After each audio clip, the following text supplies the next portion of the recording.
What's up, y'all? Welcome back to the ZayMoolaSportsPodcast. I'm your host, Isaiah, and since the WNBA Draft has concluded, it's time for me to give y'all my 2026 WNBA Draft winners and losers. So without further ado, let's get straight into it. So my first winners are the Washington Mystics, and I think they had the best draft of any team because they had the size, athleticism, versatility, and toughness to their roster. So let's analyze their picks one by one, and with the fourth pick, they selected Lauren Betts, who I believe was the best player in this draft because she has a unique skill set for a player her size. She's an elite rim protector who has elite defensive instincts. She's a great rebounder. She has great footwork on the low block. She's a really good passer out of the post. She's athletic. She has a solid mid-range shot, and she's a high IQ player. And so I think she's going to be a great fit next to Kiki Iriafen and Shakira Austin in the front court. And then with the ninth pick, they selected her teammate Angela Dugalich, who's very versatile and she can play the small or power forward position. And she just does a little bit of everything on the floor. She can shoot, pass, dribble, and defend multiple positions. And she's not going to blow you away with her stats. You know, she's never going to average 15 or 20 points per game in the WNBA, but she's going to make all the little plays that helps your team win. She's going to be that ultimate glue player. And y'all, you need players like that. You know, every player on your team cannot be a great scorer, but you need players that's willing to do the dirty work, that's willing to get rebounds, that's willing to be a great defender, that's willing to play with a lot of effort every single game. That is the type of player that Angela Dugalich is. So I really love that pick. Then with the 11th pick, they selected Cody McMahon, who is arguably the most athletic player in this draft. She has elite athleticism. She's a great slasher. Does a really great job of getting out here and finishing around the rim with her left or right hand. And she's a skilled ball handler. So because of that, Cody McMahon is a very versatile player. She can play the guard spot or forward spot. So I really love that. So their first three picks, y'all thought they hit it out the park. But then with their fourth pick at pick 19, didn't necessarily love it as they selected Kassan Prosper.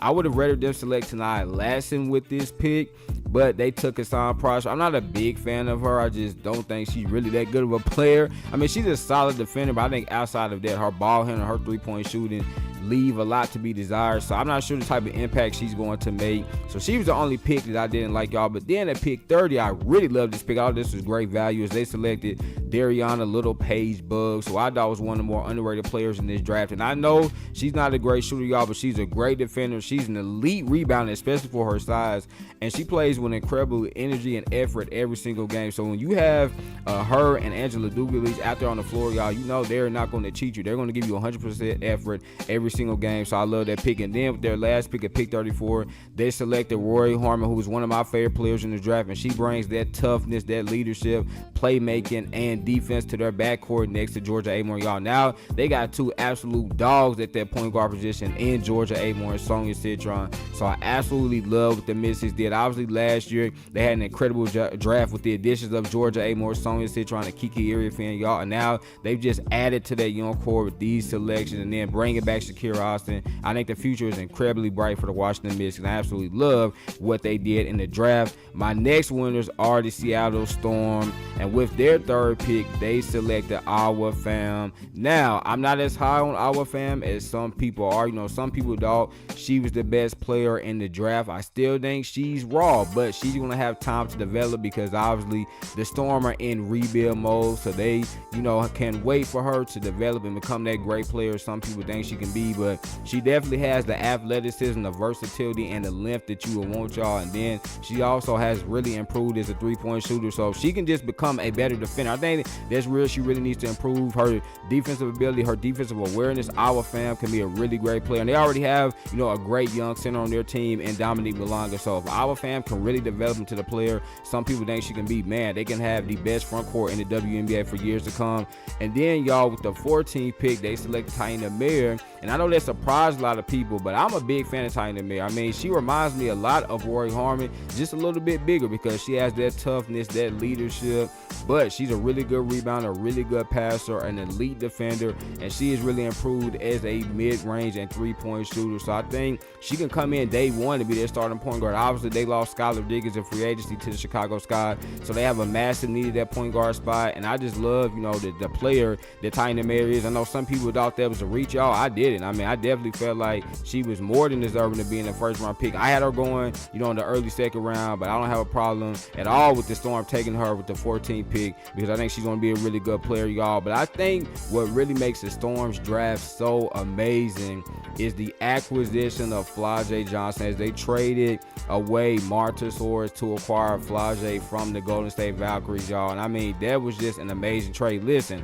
I think Martasaurus is going to be a really solid player in the WNBA, but y'all, Flau'jae, in my opinion, was a top 5 player in the draft. I mean, she has incredible athleticism, shooting ability, and two-way potential.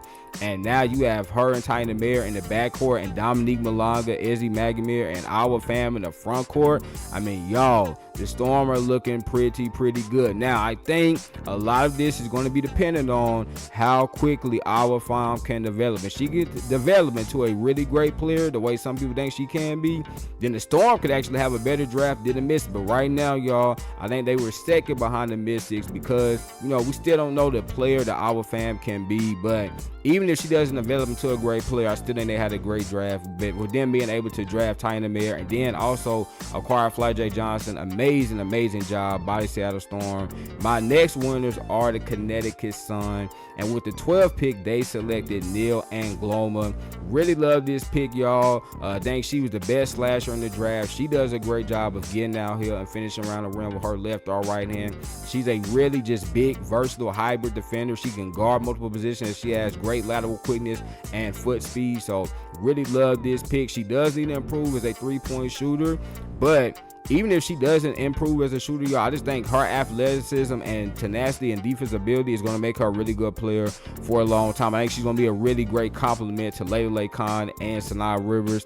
And then with the 15th pick, they got Gianna Neekins, y'all. And I was shocked that she was still here. I mean, I had her going to the Valkyries with the 8th pick. So the fact that she was here at the end of the first round, amazing value. I think she was the second best shooter in this draft behind AZ Fudd. And that's something that the Sun desperately needed to improve, was their three-point shooter. Now they just got an elite three-point shooter that's going to play alongside Layla Khan and Sanaa Rivers. So I love that. And then with the 18th pick, y'all, they got Gianna Neekins' teammate, Charlize Ledger-Walker, who I know some people, you know, aren't the biggest fan of her game because she isn't flashy. You know, she has this methodical style of play, but she just has great leadership about her. You can tell she has a maturity about her. And I think that's going to be great for the Sun because obviously they have a very young roster. Charlize Ledger-Walker, y'all, is already 25 years old, you know, so she was the oldest player in this draft. So I think she's going to bring some much needed leadership and just maturity to this team and, you know, to the locker room. So I think it's going to be a great addition. I wouldn't even be surprised if she ends up being their starting point guard this year. I mean, because she already understands the game at an incredibly high level because of her age, you know, because she has been playing collegiate basketball for so long. So I think she's going to be a great addition for the team and locker room. And then with the 37th pick, they selected Taylor Bigsby, who I think is a really good rebounder and defender. We'd love to see her, you know, be a better ball handler and shooter, especially at the shooting guard spot. But I love her defense at rebounding. And again, they already have a really good young core of Layla Khan, Anissa Morrow, Aaliyah Edwards, and Sanaa Rivers. I think they did a great job to add to enhance their young core. So I love what the Connecticut Sun did. My next winners are the Chicago Sky. And I know this is going to surprise a lot of people because I've been seeing so many people say that Gabriela Jaquez was a reach, y'all. But I absolutely love the Chicago Sky selecting Gabriela Jaquez because I thought she was the most underrated player in this draft because I think she does everything at an elite level. She's a great shooter, a great passer. She plays well without the ball. She's a great cutter. She finishes well around the rim, and she's an incredibly versatile defender, and she's going to bring some much needed toughness and kind of swagger to the Chicago Sky. Obviously, you know, last week they traded away Angel Reese. They brought in players like Dejanay Carrington and Skylar Diggins, y'all, but they really needed some toughness, some tenacity at that wing spot. That's what Gabriela Jaquez is going to provide. And also, I think she has more potential to be a better ball handler and shot creator. Because remember, when she played at UCLA, you know, she had a low usage rate. She only had the ball in her about 80% of the time because UCLA has such a stacked team. But I think she has untapped potential as a shot creator and ball handler. But I absolutely love this pick for the Sky. She's that type of player that you need, y'all. Again, bringing that toughness, that tenacity, that swagger, and that leadership to this team. And then with the 21st pick, they selected Latasha Lattimore. Didn't necessarily love this pick. Thought there were better players available like Rory Harmon, or even Tony Morgan, which is ironic because they ended up selecting Tony Morgan, but wasn't a big fan of this pick because I felt like, you know, what she brings to the table is what they already have on their team, in Elizabeth Williams and Camila Cardozo. I mean, Latasha Lattimore, she's very athletic. She's a good rebounder, and she moves pretty well, but she's not a shooter, right? And Elizabeth Williams and Camila Cardozo, they're non-shooters as well. So really don't know how she's going to fit well next to them. It's going to be interesting to see. Again, didn't really love this pick, but then, y'all, the 32nd pick, as I mentioned, they selected Toni Morgan. Absolutely love this pick. I think she was one of the best point guards in this draft class. Has a high knowledge of the game, really understands the game at a high level. Great passer, really good shooter, solid defender, and has, pretty solid athleticism. So outside the Latasha Lattimore pick, really love what the Chicago Sky did with the additions of Gabriela Jaquez and Toni Morgan. And then, y'all, my final winners, and this might surprise some people, but it's the Las Vegas Aces. And I know they only had 2 draft picks, and they were in the 2nd and 3rd rounds, but I love what they did with those picks, particularly what they did with their 2nd round pick. As in pick 29, they selected Janiyah Barker, y'all, who I had going to the Indiana Fever at pick 10. And I think talent-wise, Janiyah Barker was one of the most talented players in this draft class. I know for whatever reason she has a bad rap because she transferred 3 times, to Texas A&M, UCLA, and then Tennessee. But y'all, I'm telling you, she's one of the most talented players in this draft class. She has a very unique skill set. And I said this about Lauren Best, but it's the same as applicable to Janiyah Barker. Has a very unique skill set at her size. She's 6'4". She has incredible length, athleticism, defensive versatility. She's a really good ball handler, and she has really improved as a 3-point shooter. So I love this pick by the Aces. I think she's going to be a great fit next to A'ja Wilson in the front court, because we know that the Aces have really struggled to find a really great forward they can put next to A'ja in the front court. I know last year they acquired Alyssa Smith. A couple of years ago they brought in Megan Gustafson and Kia Stokes. But y'all, Janiyah Barker could really be that elite forward that they've been looking for to pair next to A'ja Wilson, just because of all the traits, the athleticism, the shooting, and the defensive ability that she has. Absolutely love this pick for the Las Vegas Aces. Again, to get her at the end of the 2nd round when I thought she was going to be a 1st round pick, incredible value. And then at pick 44, they selected Jordan Obi, guard out of Kentucky, who has some, decent athleticism. I think she has some decent traits to work with. Still think she's pretty raw as a player. But again, the reason I love what the Aces did is because they selected Janiyah Barker, and to get her at pick 29, absolutely love that for them. But now, y'all, let's get to my losers. There's only 2, but my first losers are the Golden State Valkyries. And the Valkyries had an amazing opportunity as Flau'jae Johnson fell right into their laps. And for whatever reason, y'all, after 45 minutes of selecting her, they decided to ship her to the Seattle Storm in exchange for Martha Soares in the 2nd round pick. And as I mentioned earlier when I was discussing the Storm, listen, I think Martha Soares is a solid player. I really think she's going to be a good player in the WNBA for probably 10 to 12 years because of the shooting and defensive ability that she has. But Flau'jae Johnson is going to be an all-star player.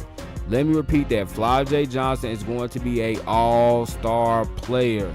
And they just got rid of a player, y'all, that, again, I believe is going to be a future all-star for years to come. For a player I think is going to be really solid for years to come. I don't understand why the Valkyries did that. And if you were going to trade Flau'jae, to me, you had to get a player that was the equivalent of her. I don't view Martha Soares as being, an equivalent player to Flau'jae Johnson. So the Valkyries got worse. And Flau'jae would have been a perfect fit in the backcourt next to Veronica Burton. So I really don't understand why they did that, y'all. Just don't love it.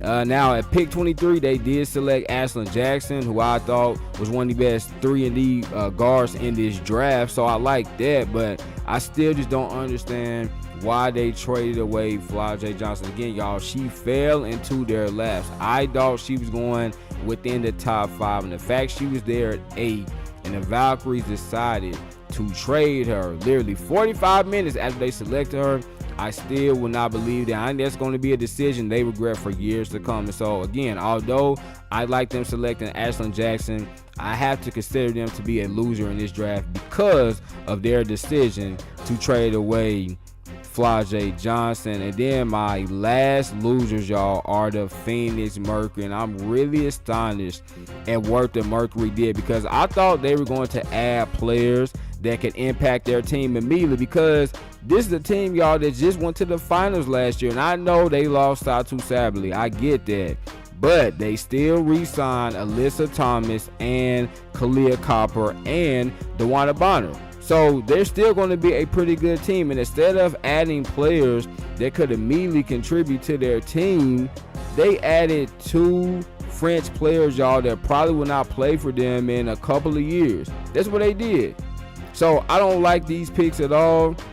Again, I would have rather them add players that can impact their team immediately. And they were selecting at 27 and 42. So I know, it was a late second round pick and a late third round pick, but there were still really good players on the board. They could have maybe selected Reagan Beers or Kyla Olaker in the third round. And then maybe in the second round, they could have selected, Janai Barker, Rory Harmon, but they elected not to do so. So because of that, I just don't like what the Mercury did. I thought they had a great opportunity to add players that could immediately contribute to winning. Instead, y'all, they got 2 French players that are probably not going to play in a couple years. And that might be longer than that, because we know when you draft these European players, sometimes it will take years for them to finally come to the United States and join your franchise. So I'm just really baffled by why they did that, especially when you look at the players that were still available. Again, y'all, they could have got a Rory Harmon, Janai Barker. They could have got a Rory Harmon and a Tony Morgan. They could have got a Tony Morgan, and a Jordan Obi. So really don't understand why they did this, because they have to consider the Phoenix Mercury as losers, y'all. But all in all, thought this was a great draft.